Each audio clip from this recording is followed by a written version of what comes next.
Assalamualaikum warahmatullahi wabarakatuh. Waalaikumsalam warahmatullahi wabarakatuh. Bismillahirrahmanirrahim. Alhamdulillahi rabbil alamin. Wassalatu wassalamu ala ashrafil anbiya'i wal mursalin. Sayyidina wa maulana wa habibina wa syafi'ina Muhammadin wa ala alihi wa ashabihil mujahidin at-tahirin, amma ba'du. Saudara-saudara kaum muslimin rahimakumullah. Pada pertemuan kali ini kita akan membicarakan riwayat Nabi Allah Ibrahim alaihi salam. Beliau termasuk salah satu dari 5 orang rasul yang merupakan kelompok yang dikenal dengan ulul azmi, yaitu para rasul yang dinilai mempunyai kelebihan di dalam keutamaan, ketabahan, keuletan, dan sikap istiqomah di dalam berjuang. Jumlahnya ada 5, yaitu Nabi Nuh, Nabi Ibrahim, Nabi Musa, Nabi Isa, dan Nabi Muhammad alaihi wassalatu wassalam.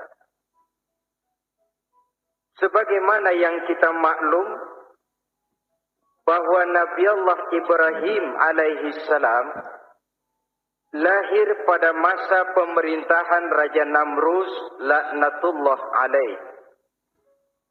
Namrus adalah figur yang lebih merupakan kekuatan daripada keadilan, lebih merupakan kezaliman daripada kebijaksanaan.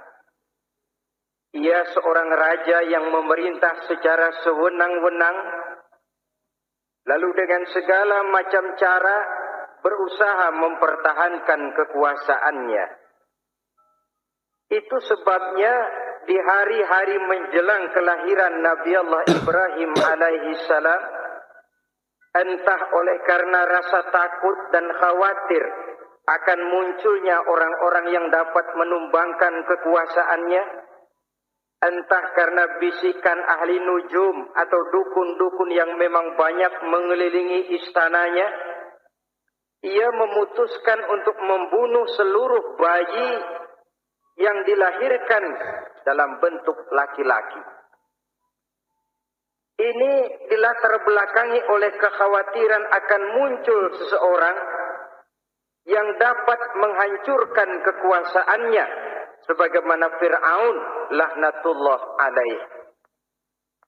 Itulah sebabnya di zaman sebelum Nabi Ibrahim dilahirkan, Raja Namrus membuat peraturan. Apabila seorang ibu melahirkan bayi laki-laki, bunuh bayi itu. Seluruh perempuan hamil berada di bawah pengawasan aparatur negara. Dan laki-laki dianjurkan untuk jangan dekat-dekat dengan istrinya, guna menghindari terjadinya proses kehamilan ini. Entah berapa ratus, bahkan berapa ribu bayi laki-laki yang jadi korban tanpa dosa dari sebab kelaliman pemerintahan Raja Namrus laknatullah alaih ini. Kita teringat kepada satu hadis di mana Rasulullah sallallahu alaihi wasallam pernah bersabda, "Ya'ti 'alan nasi zamanun ru'asa'uhum kal asad wa wuzara'uhum kaz-zi'ab wa qudatuhum kal kilab wa katsirun nasi yawma idzin kal aghnam." Pada satu saat, kata Nabi, akan datang di tengah masyarakat manusia, di mana pada masa itu muncul pemimpin-pemimpin yang bertingkah laku seperti singa. Ru'asa'uhum kal asad. Pemimpin-pemimpin mereka bertingkah laku seperti singa. Saudara kenal singa? Saudara boleh periksa, di mana ada hutan, singa selalu menjadi raja. Padahal hutan belum pernah bikin pemilihan umum. Tapi yang namanya singa tidak pernah peduli. Ada pemilihan umum atau tidak, raja hutan tetap singa. Kenapa? Karena singa menjadi raja di hutan bukan berdasarkan kebenaran, tapi karena kekuatan. Karena kuat, maka dia naik jadi raja. Soal benar atau tidak, soal lain. Maka sebagai akibatnya, setelah si singa ini naik menjadi raja hutan, dia bukan melindungi rakyatnya, malah makanin rakyatnya. Coba saudara lihat di hutan. Kambing rakyat hutan dimakan oleh singa. Ayam rakyat hutan dimakan oleh singa. Sapi rakyat hutan dimakan oleh singa. Inilah akibatnya karena singa naik berdasarkan kekuatan. Setelah naik bukan melindungi rakyatnya, malah makanin rakyatnya. Mental semacam inilah yang dimiliki oleh Raja Namrus laknatullah alaih.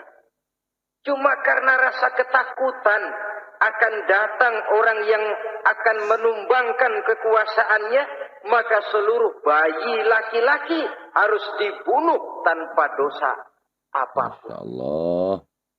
Itu akan datang di tengah masyarakat manusia, muncul pemimpin-pemimpin yang mentalnya seperti singa. Lah kalau yang jadi pemimpin sudah seperti singa, wa wuzara'uhum kazi'ab.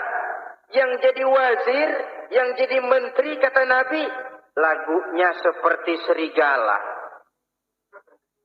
Nyetel ini. Kalau sudah pemimpin seperti singa, yang jadi menteri seperti serigala. Apa serigala itu? Saudara tahu dalam dongeng anak-anak, serigala itu kan binatang yang paling licik. Untuk terang-terangan dia tidak berani karena tidak punya kekuatan seperti sang singa. Maka dia pakai ilmu kelicikannya. Serigala itu kalau ingin makan daging ayam, pakai bulu ayam. Kalau kepengen makan daging kambing, pakai bulu kambing. Pendeknya, serigala binatang yang menghalalkan segala macam cara asal tujuan tercapai. Itulah serigala. Lambang dari sifat kelicikan. Lempar batu, sembunyi tangan. Pengen makan daging ayam, pakai bulu ayam. Nyaruh jadi ayam. Pengen makan daging kambing, pakai bulu kambing. Nyaruh jadi kambing. Ini akibat dari yang pertama tadi. Pemimpin seperti singa, lalu menteri pun seperti serigala. Efeknya kemudian yang segera menyusul apa? Wa qudatuhum kal kilab. Kalau pemimpin sudah seperti singa, menteri sudah seperti serigala, wa qudatuhum kal kilab, akan muncullah para penegak hukum yang mentalnya seperti anjing. Inna lillah wa inna ilaihi raji'un. Penegak hukum yang mentalnya seperti anjing itu.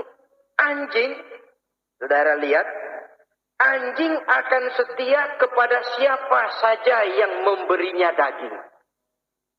Kalau dia disuruh jaga rumah, dia tidak bisa membedakan mana yang maling, mana yang tamu. Biar yang datang tamu, kalau nggak bawa apa-apa, pasti digonggong. Biar yang datang maling, kalau bawa daging, anjing kalem. Lagi bawa bakso. Pokoknya siapa yang memberi saya daging, itulah majikan saya. Apa kata majikan saya, itulah yang saya laksanakan. Maka hilang kebenaran hukum, hancur norma-norma keadilan. Oleh karena apa? Oleh karena anjing dapat daging. Lalu dalam kondisi semacam itu, yang jadi rakyat bagaimana? Kata Nabi, wa katsirun nas yauma izin kal aghnam. Adapun kebanyakan orang pada masa itu lagunya sudah seperti kambing. Saudara, kambing itu binatang yang cuma menang geroyokan dan tidak punya alternatif. Namanya kambing, digiring ke lapangan embe. Betul kan? Digiring ke kuali embe. Dikasih makan rumput embe. Sampai pun mau dipotong masih embe juga. Tidak punya pilihan lain si kambing ini, tidak punya alternatif lain. Kondisi semacam inilah yang terjadi di masa pemerintahan Raja Namrus laknatullah alaih. Oleh karena diiming-iming, dibisiki oleh dukun-dukunnya, oleh nujum-nujum yang mengelilingi istananya, bahwa akan datang seorang anak laki yang kelak akan menumbangkan kekuasaannya, dia mengeluarkan peraturan. Ya, peraturan singa. Mulai saat ini diumumkan kepada seluruh rakyat, siapa-siapa perempuan melahirkan bayi laki-laki, bunuh hidup-hidup.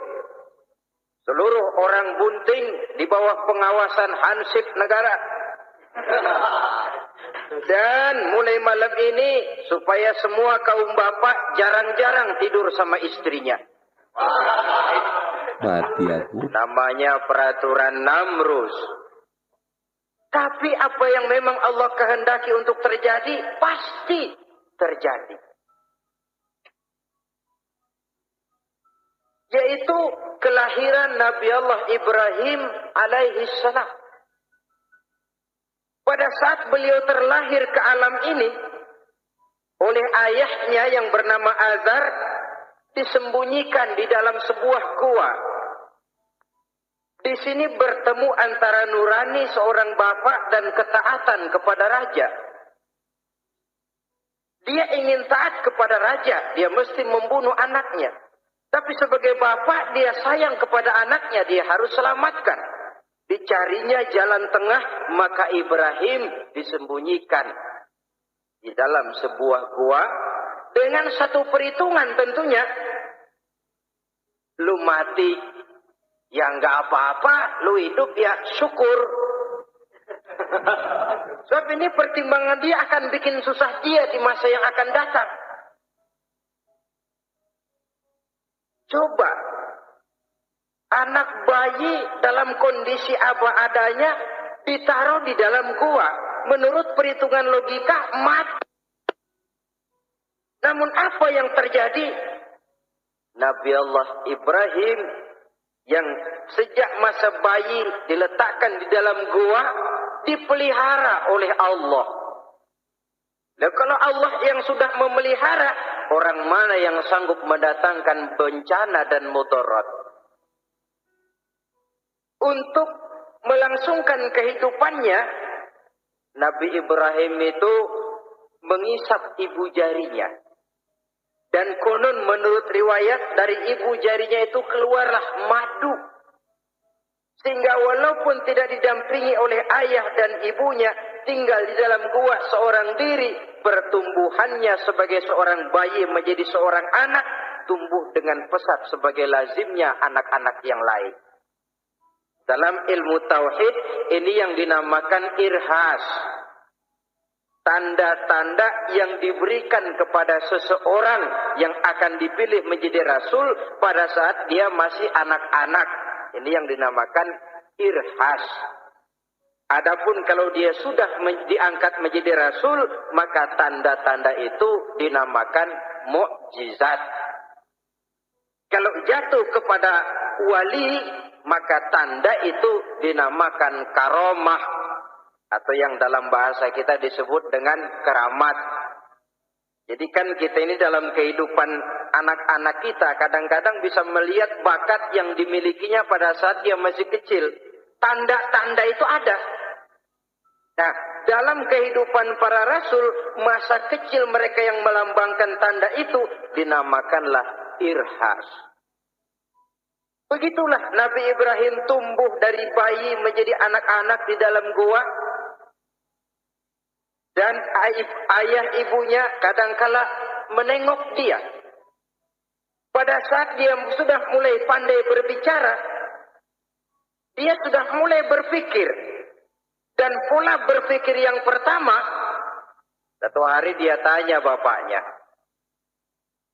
"Papi," kalau bahasa sekarang,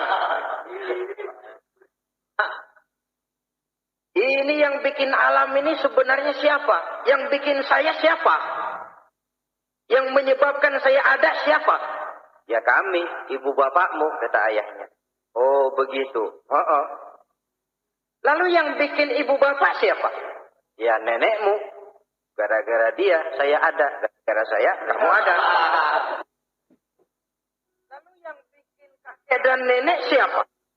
"Ya buyutmu." "Lalu yang bikin buyut siapa?" "Ya bapaknya buyut." "Yang bikin bapaknya buyut?" "Ya kakeknya buyut." Kalau gitu nggak pernah selesai dong. Tentu akan ada pencipta pertama. Siapa pencipta pertama itu? Bapaknya buntu. "Lu jangan usil dah. Temen-temen lu juga nggak pernah nanyain urusan kayak begini." "Saya nggak puas, Pak." Begini sekarang, saya mau tanya. Ini kaum kita nyembah apa? Nyembah berhala. Lah yang bikin berhala itu siapa? Saya, bapakmu, Azhar. Kaum kita menyembah berhala, yang bikin berhala bapak. Kenapa nggak nyembah bapak aja kok tanggung-tanggung? Jawaban ayahnya tidak membuat ia jadi puas. Terus merenung siapa gerangan pencipta pertama, siapa gerangan yang patut disembah dengan sebenarnya, siapa gerangan pencipta alam semesta ini. Bila malam datang, dia melihat bintang gemintang bertabur menghias cakrawala. Dia berkata, "Ini yang patut dianggap Tuhan. Tinggi, terang, benderang." Tapi manakala besok pagi bintang tenggelam, dia pun bilang, "La uhibbul afilin." Saya tidak suka kepada yang tenggelam. Masa Tuhan tenggelam? Ketika malam datang, bulan pun terbit. Nah, ini barangkali yang Tuhan. Ini lebih besar dari yang semalam. Tapi bila bulan pun terbenam, lagi-lagi dia bilang Tuhan tidak mungkin terbenam. Lalu bila matahari terbit, nah ini enggak salah lagi. Ini lebih gede dari yang dua-dua kemarin. Ini pasti Tuhan. Dan manakala matahari terbenam, dia pun berkata, Tuhan tidak akan pernah terbenam. Perjalanannya mencari Tuhan ini bisa saudara baca dalam surah Al-An'am ayat 6 sampai dengan ayat 79. Sampai Allah memberikan petunjuk kepadanya, mengangkatnya menjadi seorang rasul dan menyampaikan misi dakwahnya. Saudara-saudara kaum muslimin rahimakumullah. Dakwah yang pertama dilaksanakan tentu kepada bapaknya, kemudian kepada kaumnya. Secara psikologis ini kan makan hati. Coba, kalau kita harus nasihatin orang lain yang tidak ada hubungannya dengan keluarga, barangkali biasa saja. Tapi nasihatin bapak sendiri, ini kan makan hati. Mau didiamkan saja, batil dan sesat, mau diceramahin bapak sendiri. Tapi bapak tinggal bapak, kewajiban melaksanakan dakwah jalan terus. Ini berarti bahwa tugas amar ma'ruf dan nahi munkar memang tidak mengenal posisi. Begitulah saudara-saudara, sampai kepada satu hari Nabi Ibrahim melaksanakan dialog dengan kaumnya. Saudara-saudara, ma hadhihi tamasil allati antum laha akifun. Surah Al-Anbiya ayat 51. Saudara-saudara, berhala-berhala ini yang bapak saya yang buat, inikah yang selama ini tuan-tuan sembah? Kaumnya menjawab, qalu wajadna aba'ana laha abidin. Iya, sebab nenek moyang kami, nenek moyang kita juga dulu nyembah itu. Bagaimana nenek moyang kita, begitulah kita. Jawab Nabi Ibrahim, laqad kuntum wa aba'ukum fi dhalalin mubin. Sebenarnya kamu dan nenek moyangmu sama, borongan satu gerbong sesat.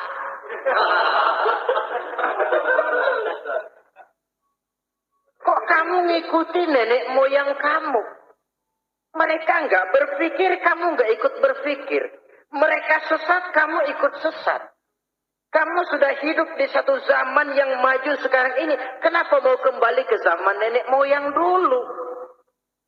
Menyembah berhala yang nyata-nyata tidak sanggup mendengar, tidak sanggup melihat, tidak sanggup memberikan manfaat dan mudarat. Pokoknya kalau kamu tidak tinggalkan berhala-berhala ini, suatu saat pasti akan saya sikat dan saya hancurkan.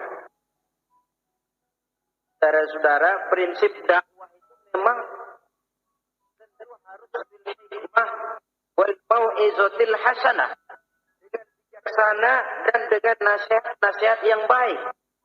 Tapi kalau sudah mencegah suatu kemungkaran, kata Nabi, man ra'a minkum munkaran falyughayyirhu biyadihi. Siapa di antara kamu yang melihat suatu kemunkaran, hendaklah dia berusaha merubah dengan kekuatan tangannya.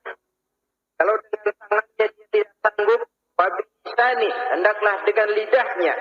Kalau itu pun dia tidak mampu, fabiqalbi, hendaklah dalam hatinya. Dan mencegah suatu kemungkaran dengan hati, itulah nilai iman yang terendah adanya. Nabi Ibrahim melihat bahwa watak menyembah berhala ini sudah berurat dan berakar. Kenapa? Mereka malah mengembalikan itu kepada kebiasaan dan tradisi nenek moyang. Sama juga di zaman kita sekarang ini.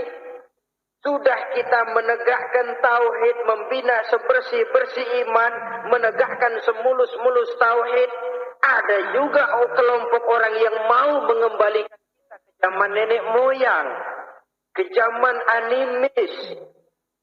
Menghidupi tradisi nenek moyang dalam hal ibadah, dalam hal ubudiyah, tentu merupakan langkah kemunduran adanya. Dan ini bukan barang baru. Umat Nabi Ibrahim sudah memberikan contoh. Kenapa kami menyembah berhala? Nenek moyang kami menyembah berhala. Nabi Ibrahim jawab, gampang aja. Ya lo borongan, segerbong lempeng sebuah sesat.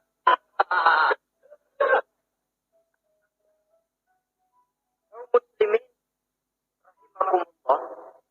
Dan bukan cuma kata, dibuktikan oleh Nabi Allah Ibrahim. Begitu Raja Namrus menurut satu riwayat bersama para tentaranya pergi berburu, Nabi Ibrahim ngintip-ngintip. Begitu Namrus keluar, beliau masuk. Kalau istilah kita, ke tempat Namrus ibadah, ke masjidnya dah. Di mana di situ tersimpan seluruh berhala yang mereka sembah, dari yang paling gede sampai yang paling kecil. Nabi Ibrahim masuk bawa kampak. Seluruh berhala-berhala yang ada di tempat itu habis dikampakin, hancur berantakan. Kecuali berhala yang paling gede, itu ditinggalin, nggak diapa-apain, dan kampaknya ditaruh di tangan berhala yang paling gede. Emang tangannya racung begini, dan ungkat kampak. Ibrahim keluar. Adapun Namrus, ketika dia pulang dari perburuannya, mau melaksanakan ibadah, bukan main terkejutnya melihat Tuhannya berantakan.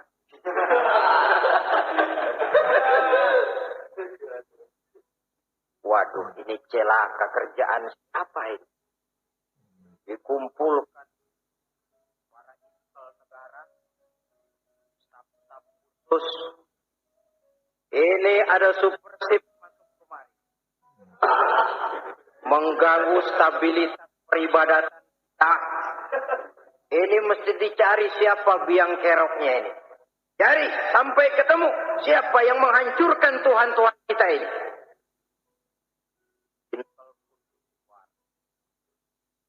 Ada yang ke kota, ada yang ke desa, ada yang pokoknya ke seluruh penjuru. Sampai ada yang desas-desuskan. Tuan Raja, bagaimana? Saya dengar selentingan berita. Berita apa? Pada waktu Tuan Raja pergi berburu, seorang anak muda bernama Ibrahim masuk ke tempat ibadah kita. Barangkali dia yang menghancurkan patung-patung kita. Kalau begitu cari, tangkap Ibrahim, tangkap. Panggil kepala intel. Panggil. Kamu cari orang namanya Ibrahim, tangkap. Kok ditangkap? Tangkap.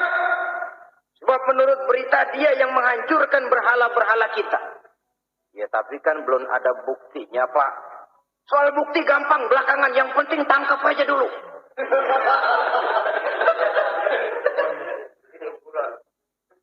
Ini supersip ini.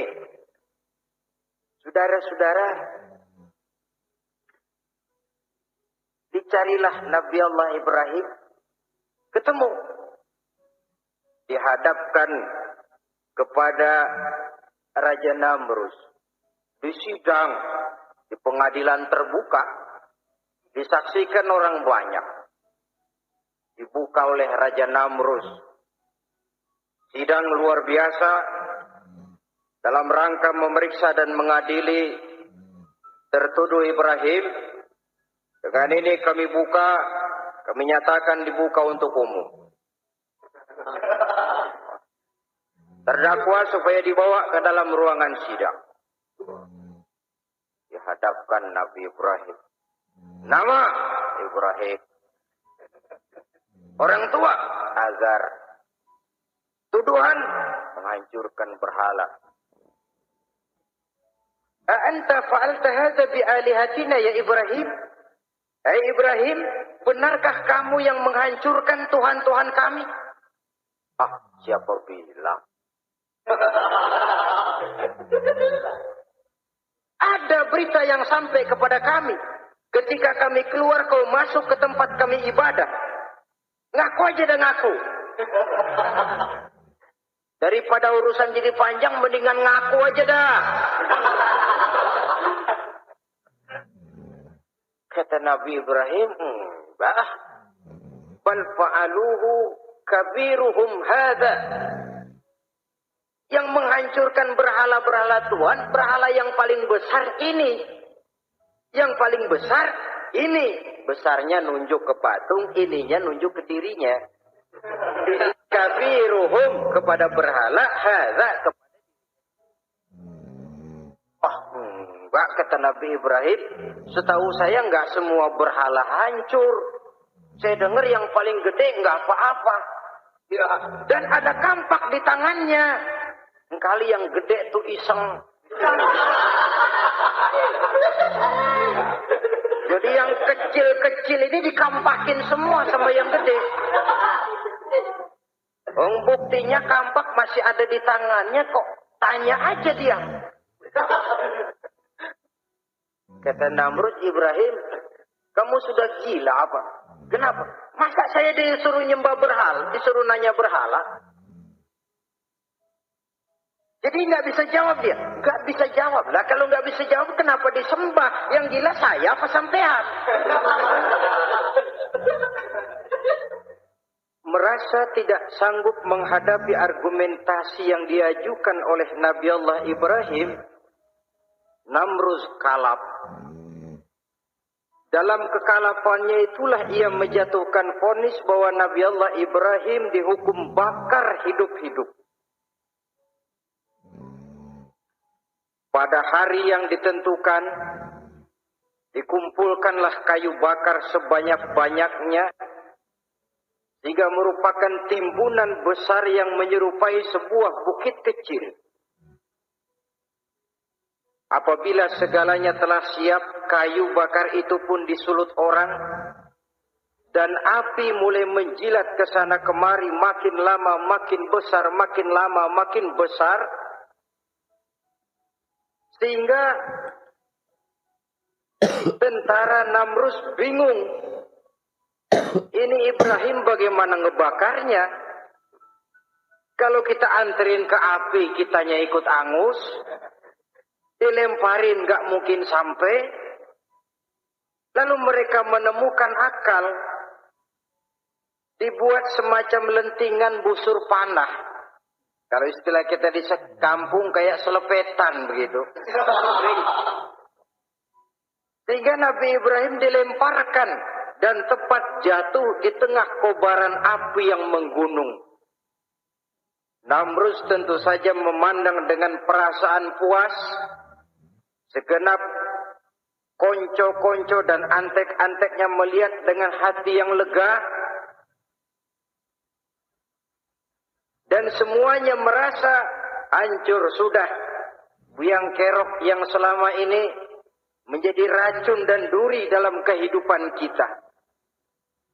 Tapi rupanya yang mereka mau lain dengan yang Allah mau. Ketika Nabi Allah Ibrahim hampir masuk ke tengah kobaran api yang menggunung itu, datanglah perintah Allah kepada api. Ya naru kuni bardan wa salaman ala Ibrahim. Hai api, dinginlah kamu, selamatkan Nabi Ibrahim. Api ini tunduk kepada perintah Allah. Ia pun dingin. Sehingga Nabi Ibrahim di tengah kobaran api yang menggunung, seujung rambut pun tidak terbakar, malah kedinginan di tengah kobaran api. Lalu api ini dari besar, makin lama makin kecil, makin lama makin kecil, akhirnya padam. Yang ada tinggal tumpukan arang dan debu. Kata Namrus, mampus loh Ibrahim. Rasain. Barangkali istilah kita nih, makan pencarian lo. Pakai betingkah mencaci maki Tuhan kami, menghancurkan berhala-berhala. Sekarang rasakan hasil usahamu. Sorak-sorai pun kedengaran. Begitu lagi sorak-sorak dari tumpukan abu dan arang itu gerak-gerak. Rusak, kerusuk, rusak. Kok ini ada arang bergerak-gerak? Rupanya dilihat-lihat, makin lama makin nyata, Nabi Ibrahim keluar dari tumpukan arang dalam keadaan utuh, tidak kurang satu apapun. Sebenarnya andai kata Namrus mau menggunakan akalnya, saat itu dia tentu menemukan satu hal yang luar biasa. Satu kebesaran yang kalau dia mau merenung akan sampai kepada kekuasaan yang serba maha. Tapi karena ketika itu hatinya sudah dipenuhi nafsu, ditutupi oleh kesombongan, dia buta terhadap kenyataan itu. Kaum muslimin rahimakumullah, akhirnya Nabi Allah Ibrahim ini diteror langsung oleh orang tuanya. Kata abahnya, "Araghibun anta an alihati ya Ibrahim? Ibrahim, kau benar-benar tidak senang kepada Tuhan-Tuhan kami, berhala-berhala ini? La illam tantahi la arjumannaka wahjurni maliya." Kalau engkau tidak berhenti, hai Ibrahim, tidak berhenti memperkenalkan Tuhan seru sekalian alam, tidak berhenti mencela dan mencaci, bahkan menghancurkan berhala-berhala kami. La arjumannaka, akan kami rajam kamu. Iya, kalau raja yang ngancam begini, orang tua beliau sendiri ngancam begini. Itulah tantangan dakwah, saudara-saudara. Kita melaksanakan dakwah ini tempo-tempo berhadapan dengan penguasa yang mentalnya macam Namrus. Tempo-tempo berhadapan dengan orang kaya yang pelitnya macam Qarun. Tempo-tempo berhadapan dengan orang tua yang mentalnya macam Azar. Orang tua yang kaku, yang tidak mau terbuka terhadap kenyataan. Istilah di kampung kita orang tua yang laceng. Tahu laceng? Udah salah kenceng. Sulit benar menerima pembaruan yang membawa umat kepada masalah-masalah yang memang nyata lebih baiknya. Itulah tantangan di dalam melaksanakan tugas dakwah, dan ini dihadapi oleh Nabi Allah Ibrahim.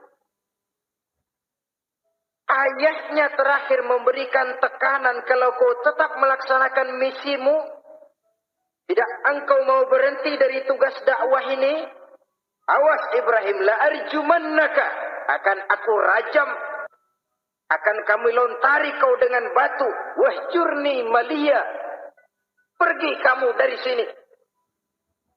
Ya Allah, diputuskan hubungan. Kalau memang engkau berkeras dengan tugas dakwahmu, persilakan Ibrahim, keluar, pergi saja dari sini. Diusir oleh orang tuanya sendiri. Inilah hidayah, saudara-saudara. Oleh sebab itu, tugas utama kita kaum muslimin sebenarnya bukan mengislamkan orang, tapi menyampaikan Islam.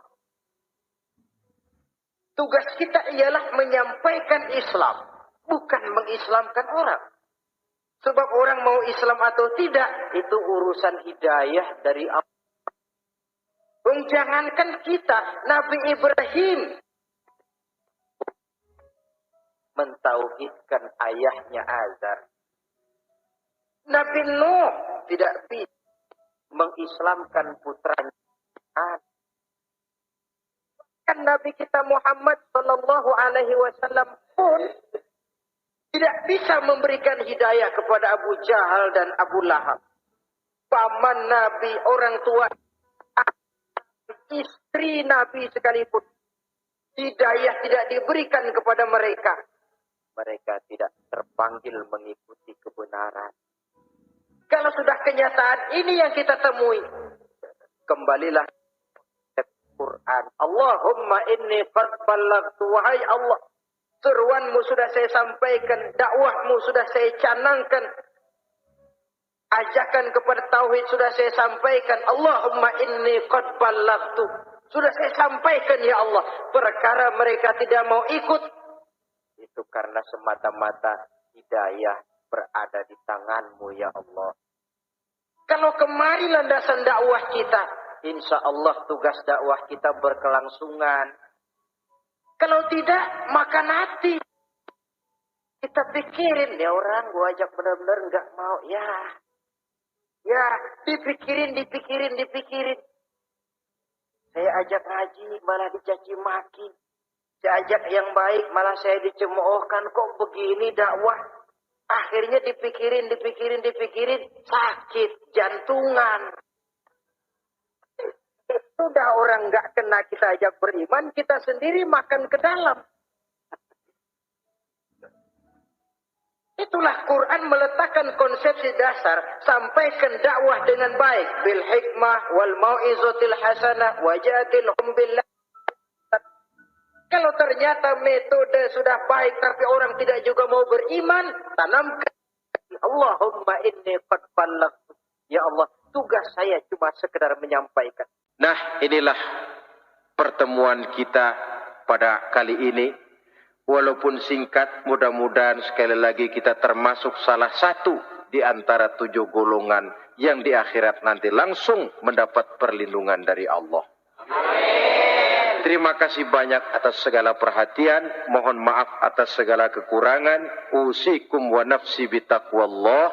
Wassalamualaikum warahmatullahi wabarakatuh.